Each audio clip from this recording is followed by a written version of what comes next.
반갑습니다. 우리가 지금 주일날 민수기의 말씀을 계속 나누고 있습니다. 간단하게 오늘 말씀을 전하도록 하겠습니다.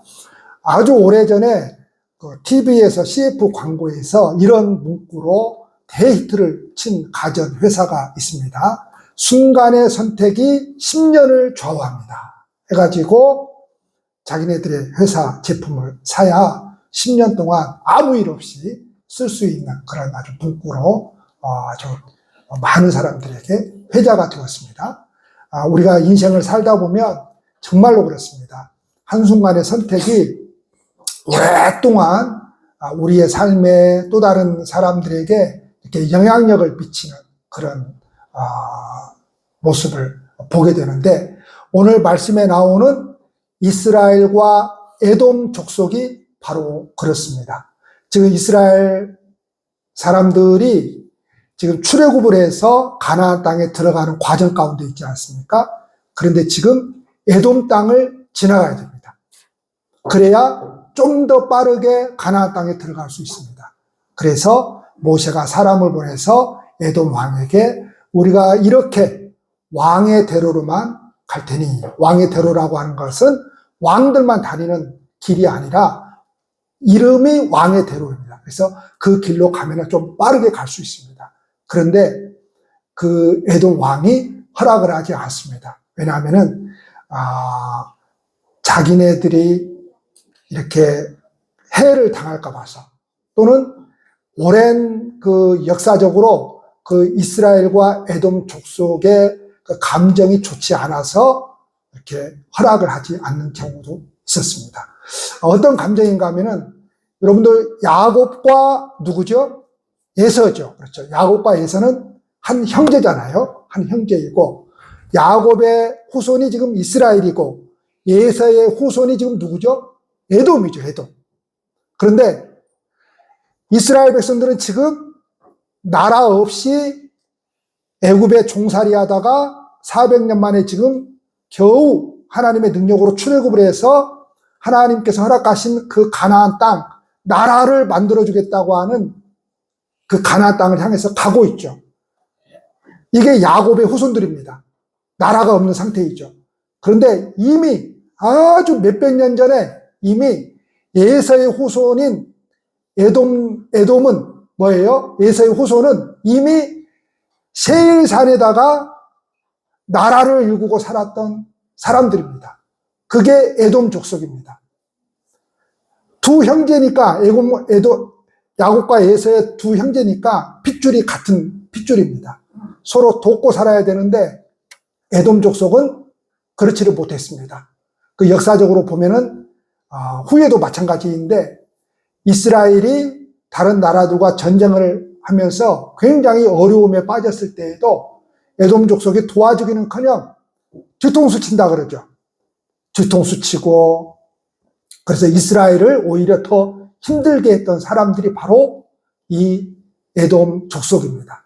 그런데 또 오늘 이렇게 지금 야곱의 후손들이 이스라엘이잖아요. 지금 에돔 족속은 형의 지금 족속들이잖아요. 그래서 형의 땅을 지금 좀 지나가고 싶은데, 우리가 다른 농작물에는 전혀 손대지 않고 물을 혹시 마신다고 한다면 그 물가까지도 다 계산해서 주겠다 하니까 에돔 족속이 허락을 하지 않습니다. 그래서 길을 돌아가게 됩니다. 그러니까 우리가 인생을 살다 보면 우리가 원하는 때에 다 가면은 좋은데 그게 여의치가 않고 돌아갈 때가 있습니다. 근데 이 사건이 어떤 교훈을 주는가 하면, 이렇게 허락되지 않아서 돌아가는 길을 선택했다라고 하는 것은 고생길이죠. 그런데 나중에 보니까 오히려 돌아갔던 이 길이 하나님의 은혜였고 하나님의 섭리였다라고 하는 것을 깨닫게 됩니다. 그리고 이렇게 길을 허락하지 않았던, 길을 내주지 않았던 에돔 족속은 어떻게 됩니까? 나중에 오히려 동생인 이스라엘을 섬기는 그런 족속으로 전락을 해버립니다.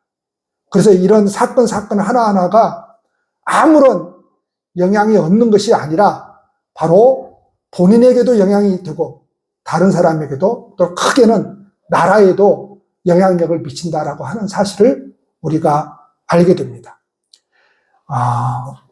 가나안 땅으로 들어가는 길이 세 가지의 길이 있어요.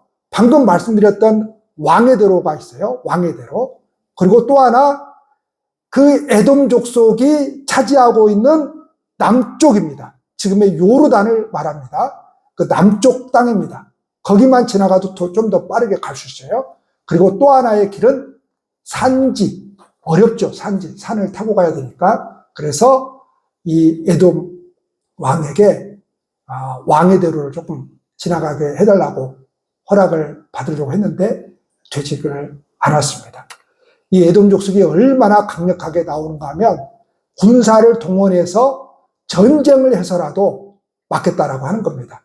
근데 이것이 남이면 그럴 수 있다고 생각을 하는데 한 핏줄인 형제인 사람들에게 지금 이와 같은 일을 행하고 있다라고 하는 것입니다. 그래서 에돔은 끝까지 이스라엘을 대적했습니다. 결국은 그 길을 포기하고 이스라엘이 다른 길로 가게 됩니다. 에돔은 그 후에 말씀드렸듯이 그 역사 속에서 이스라엘 동생 나라를 섬기는 나라가 되고 나중에 이제 그 뒤에도 에돔 족속이 계속 나옵니다. 구약 성경에 보면은. 근데 이 에돔 족속이 얼마나 이렇게 나쁜 짓을 하고 살았는지 모릅니다. 형제 국가, 형제인 나라인 이스라엘만 이렇게 대우한 것이 아니고 이 에돔 족속이 살았던 산이 아주 성지순례를 가게 되면 이제 페트라라고 하는 곳을 가게 되거든요. 바로 이 에돔 족속이 살았던 곳입니다. 바위산이에요. 바위산이 어떻게 되어 있는가 하면 막 이렇게 되어 있습니다. 딱 서 있어요. 그냥 바위산이. 뭐 50m, 70m, 100m까지 서 있습니다. 지금이야 전쟁을 하면 비행기로서 날아가죠. 미사일을 쏠 수 있죠. 근데 그 시대에는 뭐 가지고 싸우는 시대입니까? 칼 가지고, 창 가지고 싸우는 시대잖아요. 그런데 이런 깎아지른 듯한 바위산을 어떻게 올라갈 수 있겠습니까? 그래서 도저히 이 에돔이라고 하는 이 족속들을 쳐부술 수가 없습니다. 그래서 이 에돔 족속이 교만에 빠지죠. 성경에 보면. 교만에 빠져서 누가 우리를 칠 수 있겠느냐 이거죠.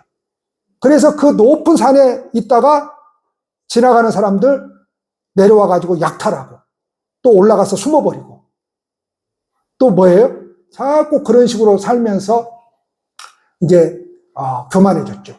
그런데 하나님이 예언하죠. 나중에 너네들 망하게 할 것이다. 예언을 하는데 아주 오랜 후에 거의 신약시대 가까이 가서 로마에 의해서 이 에돔 족속이 멸망을 합니다. 자, 우리가 이제 인생을 살아가다 보면 사랑을 베풀 수 있을 때 베풀며 살아가야 돼요. 내 것을 나누어 주지 못할 때 그 결과가 나에게만이 아니라 내 후손에게까지 영향이 미친다라고 하는 것을 우리가 성경을 통해서 배우게 됩니다.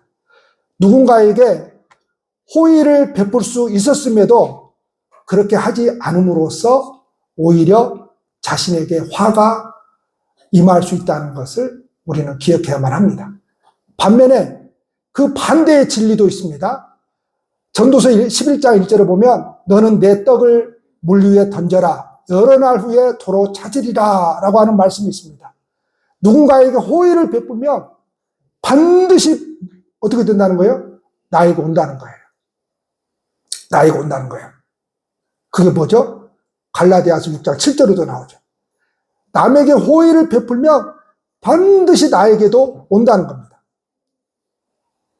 내가 호의를 베풀어야 할 사람, 내가 인생을 살아가면서 그 대상이 여러분 누구입니까? 여러분 멀리 가서 찾아서 그런 일 하라고 하는 게 아닙니다. 우리가 인생 살아가면서 우리 주위에 있는 사람들을 돌보라고 하는 것이죠.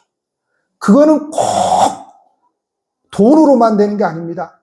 그거는 꼭 어떤 먹는 것으로만 되는 게 아니고 그것은 꼭 물건으로만 되는 게 아니죠. 그렇죠? 그런 게 아닙니다. 호의를 베풀 수 있을 때 호의를 베풀어야 됩니다. 또한 이스라엘에게 있어서 이 사건은 낙담과 절망의 사건입니다. 왜냐하면 빨리 갈 수 있는데, 고생하지 않고 갈 수 있는데, 근데 이 낙담과 절망의 시간에 이스라엘 백성들은 그럼에도 불구하고 눈을 들어서 하나님을 바라볼 수 있어야 했습니다. 자, 신명기 2장 4, 5절에 가면 이 말씀이 있어요. 너는 또 백성에게 명령하여 이르기를 너희는 세일에 거주하는 너희 동족 세일산, 예서의 후손들이 사는 산이에요. 바로 이미 나라를 그 땅에다 이루었어요. 예서의 자손이 사는 지역으로 지날진대, 거기 지나갈 것이라는 것이죠. 그들이 너희를 두려워하리니 너희는 스스로 깊이 삼가고 그들과 다투지 말라. 그들의 땅은 한 발자국도 너희에게 주지 아니하리니 이는 내가 세일산을 예서에게 기업으로 주었습니다. 말씀합니다. 이스라엘이 에돔 땅을 지나가지 않은 것은 하나님의 뜻이 있었다고 하는 것이고 하나님의 인도하심이 있었다라고 하는 것입니다. 잠언서 16장 9절을 보면 우리가 너무나 잘 아는 말씀이 있죠. 사람이 마음으로 자기의 길을 계획할지라도 그의 걸음을 인도하시는 분은 여호와이시니라 말씀합니다. 우리 인생도 돌아보면 계획할 때도 있었습니다. 그런데 뜻하던 바대로 일이 잘 풀릴 때도 있었지만은 거의 대부분은 내가 계획한 대로 뜻하던 대로 일이 안 풀릴 때가 더 많았습니다. 원하던 대학에 한 번에 붙는 사람이 있는가 하면 그 원하던 대학에 들어가기 위해서 재수를 하고 삼수를 해도 못 들어가는 사람들이 있습니다.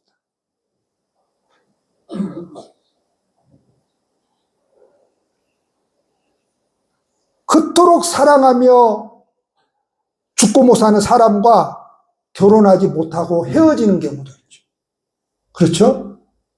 그래서 생각만 하면 어떻습니까? 애달프죠. 이루어졌으면 어떻게 되겠습니까? 내가 너하고 왜 살았을까? 그럴 겁니다. 이루어지지 않으니까 애달픈 거죠. 이루어지지 않으니까. 누군가와 잘 지내고 싶은데 뜻대로 되지 않고 자꾸 속된 말로 꼬이는 경우가 있어요. 자꾸 얽히고 설켜요. 관계가 그래서 자꾸 틀어져요. 저도 목회를 하면서 경험하는 바입니다. 그러니까 주보에 실수하는 것들이 좀 있죠. 이름 안 올린 것들. 것들이라고 하면 안 되겠다. 이름을 안 올리는 경우가 있죠. 그런데 돌아가면서 좀 안 올리면 상관이 없는데 한 사람에게만 실수하는 거잖아요. 근데 일을 하다 보면 꼭 그 사람만 빼먹을 때가 있어요. 이게 한 번, 두 번, 세 번 이렇게 딱 자기만 빼먹으면 어떤 마음이 들겠습니까? 오 목사가 나를 싫어하나? 왜 다른 사람들은 다 기록을 해두는데 내 이름만 왜 저렇게 빼먹지? 예, 그러면 자꾸 오해가 쌓이게 되고 뭐예요? 관계가 말은 안 하면서 속으로 틀어지게 되는 것이죠. 원하던 직장에 들어가기 위해서 수고하고 노력했지만 고배를 마시는 경우가 허다합니다. 믿고 투자했던 사업이 잘 되지 않을 때도 있습니다. 그러나 믿음의 사람들에게 중요한 것이 있어요. 인생을 살아가면서 이러한 실패와 돌아가는 듯한 인생의 경험은 다 지나고 보면 하나님의 섭리였고 인도하심이었다라고 하는 것을 깨닫게 되고 나중에 고백을 하게 됩니다. 우리 교회가 1977년도가 창립일입니다. 그런데 올해 지금 우리가 50주년 기념으로 이렇게 행사를 몇 번 했지 않습니까? 올해죠? 한참 된 것 같아. 올해 했죠? 올해 했는데 이렇게 몇 분의 목사님들을 이렇게 수요일마다 이렇게 초청을 해서 말씀을 들었는데 제가 그 사모님하고 같이 오셨던 그 충청도에 사모님하고 같이 오셨던 목사님 계시죠? 제가 꼭 사모님하고 같이 오라고 해서 제가 몇 번 이야기를 했을 겁니다. 몇 번 이야기를 했을 거예요. 못 들으신 분들도 있을 거예요. 제가 서울장신대학교 4학년 때 인천에서 개척을 했어요. 빚을 내서 개척을 했습니다. 아버지 통해서 빚을 내서 개척을 했어요. 그리고 IMF가 터졌어요. 1997년도에. 그때 이자를 몇 퍼센트를 주고 있었는가 하면 11%를 주고 있었습니다. 지금 이자는 이자도 아닙니다. 11% 이자를 주고 있었거든요. 그때 당시에. 예, 어쨌든 너무 힘들어서 개척을 접고 갈 데가 없는 거예요. 근데 누가 그 충청남도 어디 시골교회 한번 가보라는 거예요. 갈 데가 없어서 갔어요. 딱 할머니들만 한 7, 8명 계시더라고요. 막 귀양살이 온 것 같아요. 귀양살이 온 것 같아요. 귀양살이. 서울에서 살다가 개척하고 실패한 거잖아요. 그래가지고 지금 밀려가지고 지금 내려간 거잖아요. 지금. 귀양살이 온 것 같아요. 거기에 할머니들만 7, 8명 앉아있는데 귀양살이 온 것 같아요. 귀양살이. 하여튼 다 적게 두고요. 그때 이제 지난번에 모셨던 목사님, 이제 거기 이제 장신대 신대원이 합격해서 이제 다시 서울로 가야 돼서, 아직도 여차저차 일이 많아가지고 사임을 하고 이제 거기에 인사하러 갔어요. 인사하러 갔더니 그 사모님이 뭐 돌반지, 먼반지, 그 모아둔 것을 비누리에다 싸가지고 한 주먹을 주는 거예요. 한 주먹. 여러분, 폐물을 주는 게 쉽지가 않잖아요. 그렇죠? 그런 일이 쉽지가 않잖아요. 근데 너무 힘들어서 그걸 받았습니다. 제 기억으로는 아마 그걸 팔았더니 18만 원이에요. 바로 가서 팔아버렸죠. 왜냐면 돈이 없어서. 배가 고파서. 안 팔 수가 없어요. 우리 집에 있는 뭐 반지란 반지를 다 팔았습니다. 제 결혼 반지도 없잖아요. 반지란 반지를 다 팔았습니다. 그러고 살았어요. 그리고 너무 감사하잖아요. 사람이 힘들 때, 어려울 때, 꼭 돈만이 아니고, 이렇게 뭔가를 은혜를 받으면 못 잊잖아요. 너무 힘들 때 받았으니까. 그래서 이제 후에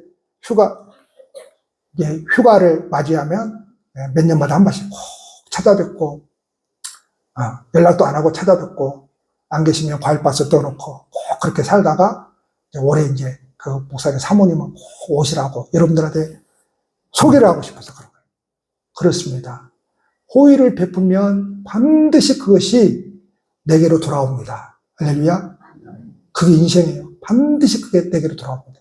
여러분, 내가 악담만 하고 못된 말만 하고 그렇게 살잖아요. 그거 꼭 자기한테 돌아옵니다. 그런 말만 하고 사는데 다른 사람들이 그 사람에 대해서 좋은 말 해주겠어요? 꼭. 그래서 하나님은 어떤 분이에요? 행한 대로 보응받아요. 한 대로 보응받습니다. 인생은.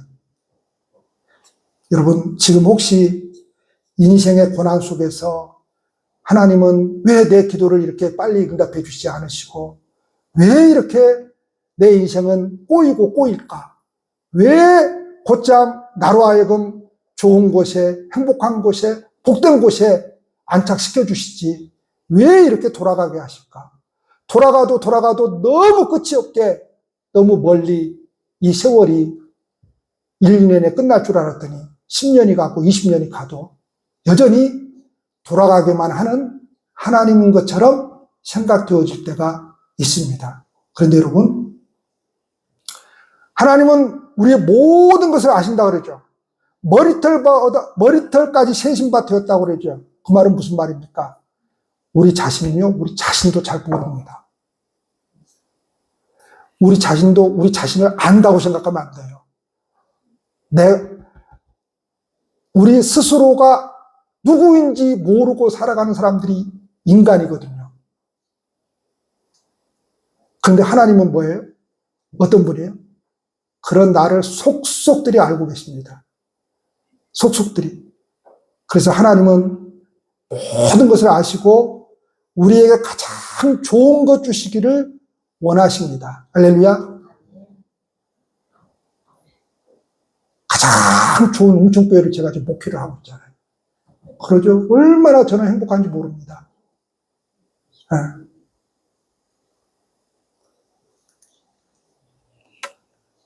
가장 선한 길입니다.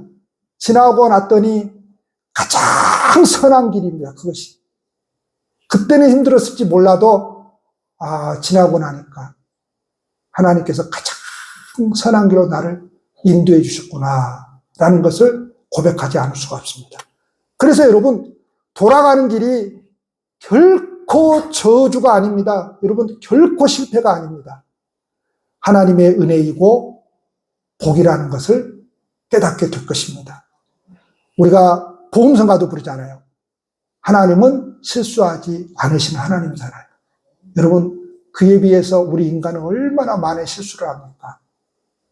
우리는 끊임없이 실수해도 하나님은 절대 실수하지 않는다는 것은 무엇입니까?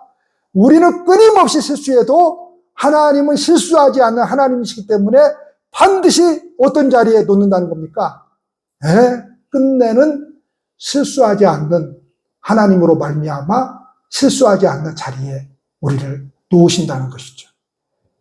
그분의 섭리와 계획 속에 저와 여러분들이 있습니다. 그래서 우리는 믿음의 눈으로 그 하나님의 일하심을 바라봐야 됩니다.